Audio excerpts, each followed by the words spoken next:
Guys, I am in Sweden today and for the rest of the week, and I'm going to be vlogging. I'm in a place called Malmo, which is about 25 minutes away from Copenhagen. So Malmo is a coastal city in southern Sweden. Like I mentioned, it's super close to Denmark, so I kind of feel like I have the opportunity to explore both Sweden and Denmark in one trip. I arrived yesterday, but today kind of feels like it's the official day one of exploring Malmo. It is gorgeous weather out there. I think there's like a whole heat wave across Europe, so I'm in for a treat this week. There are some stunning, gorgeous restaurants that I'm looking to go and check out. Last night I actually headed to a restaurant called Bastard, which is like a seasonal local restaurant. The menu looks really good.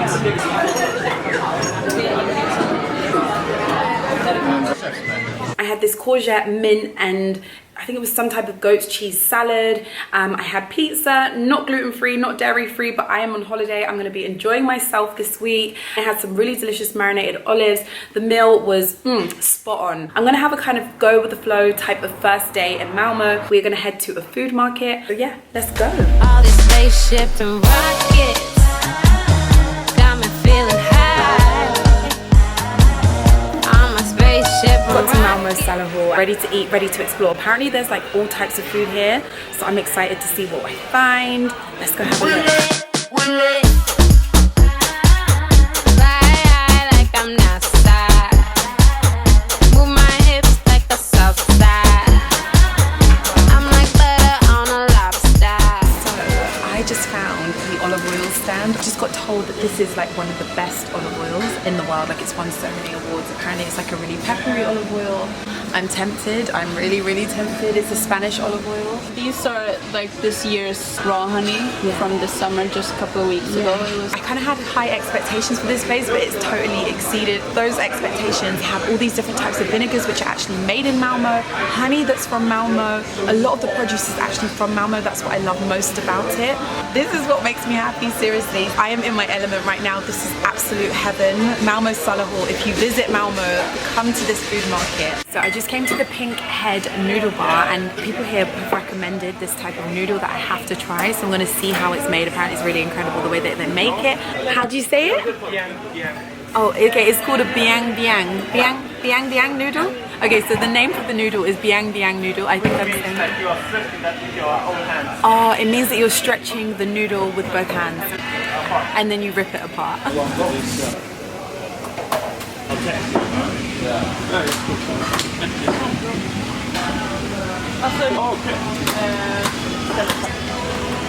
Oh my god, I cannot wait to give this a taste. I saw the biang bang noodles being stretched out. Then the chef put some mushroom type of paste, some fresh coriander, some pickled beans, some cucumber and type of peanut. It looks like a peanut crumble on top. Just mixing everything up. I'm gonna go in for the noodles first. They're like these really super thick, long, look how long these are. Noodle, let's try.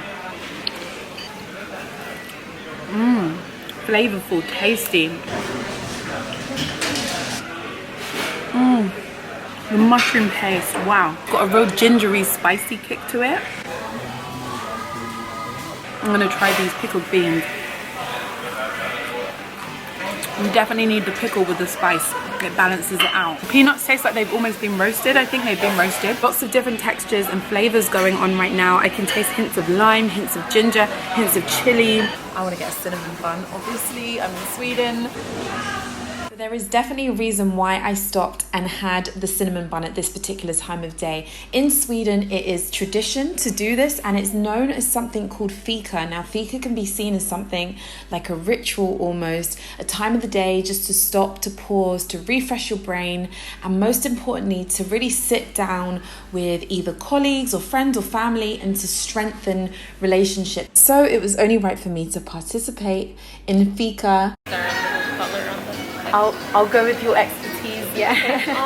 Oh my god, tastes like little notes of cardamom. Really special.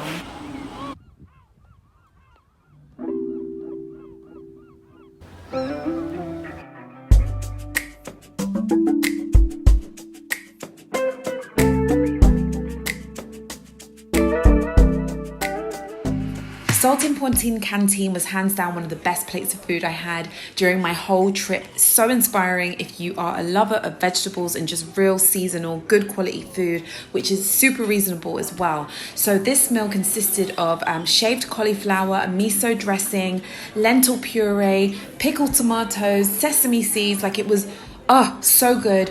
They have a meat option which changes daily, and they have a vegetarian option that changes every week, and they are open Monday to Friday, 12 till 3 p.m.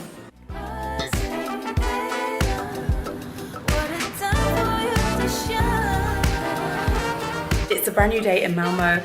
I still got so much that I want to do. So today is going to be more of like a kind of sightseeing day, I think. This morning I started the day off with a bike ride to the local beach, which is close to the Oboy Hotel, which is where I'm staying. Then I went to the open air baths, which have a separate bath for women and men. It's a strict no camera policy because people skinny dip. It was very cold, but I'm really lucky this week that the weather's so beautiful. That was an experience. That was something that was on the list of things to do when I visited Malmo, so that's ticked off the list. The one restaurant that I booked way in advance is a restaurant called Lyron, and I'm going to be going there this evening. It has amazing reviews. The food looks so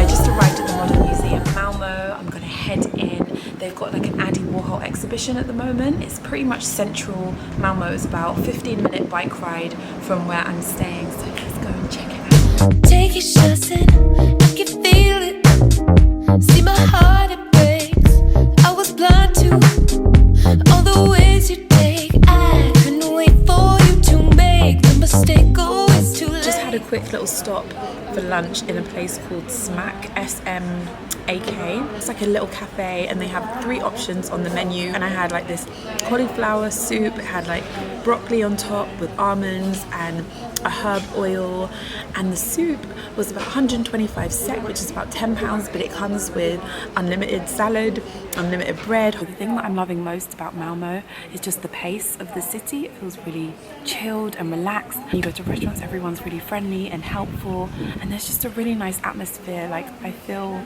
like I'm unwinding from London city life. I'll come to another city, but it's just obviously totally different, a new experience for me.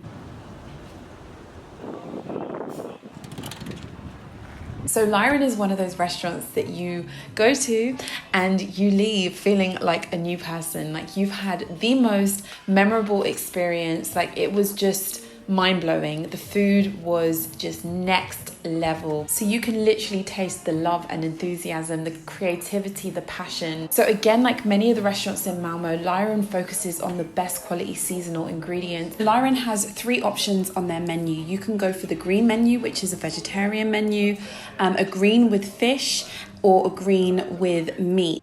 I chose the green with fish option, and I had about 7 to 8 courses, I think. Yeah, about 7 to 8 courses. This was a standout course for me, definitely. This was line caught halibut with an olive tapenade, fennel, a buttery foam. It was that type of melt in the mouth type fish. Like, I've just never ever tasted anything like this dish ever. Look how genius this kohlrabi is. This was kohlrabi with white peach, basil, and some type of soft cheese, which was delicious. Each course felt like Christmas. Like, I was sitting there like in anticipation, like what is going to be next. Thank you. A lightly baked egg, together with some Swedish chanterelles, some carrots, and a broth made on the chanterelles. And then you have some marigold flowers and crown dates, blueberries, Swedish. In the bottom, it's a thing called a shawanmushi, which is a Japanese egg custard. Okay. They make it more savory, so they use like dashi and soya and stuff in it. We made ours with caramel in the bottom, and then we put some stout in it. Okay. And then you do like an egg cream, like a custard of it, served with lavender and some olive oil and salt. So rounding up Malmo, like, I don't even know where to begin. I went on this trip, and I always think these trips are the best when you have 0 expectations. I had no idea what to expect. I'd never visited Sweden before, so I just went with an open open mind, and it turned out to be one of the best weeks. I have totally fallen in love with Malmo, and I'll definitely be visiting like different areas of Sweden and 100% be returning to Malmo because I feel like I just kind of touched the surface. There's so much more to explore, but obviously I just had a very short amount of time to spend there. As you guys saw, I was loving the food. I had some of the best food that I've ever had in my whole entire life. I love the fact that Malmo has a very peaceful, slow-paced, tranquil vibe, but it's a city, so it's kind of like the perfect balance and fusion between the two. I also loved watching the sunsets every night. That was like my favorite thing to do. The beach was like just a short bike ride away from where I was staying. I just want to say a big thank you to Malmo Town for partnering up with me to create this content. Thank you so much for giving me this opportunity and experience to visit this beautiful, incredible city. Thank you guys so much for watching this vlog. Remember to give it a like if you enjoyed it, and I will see you all soon.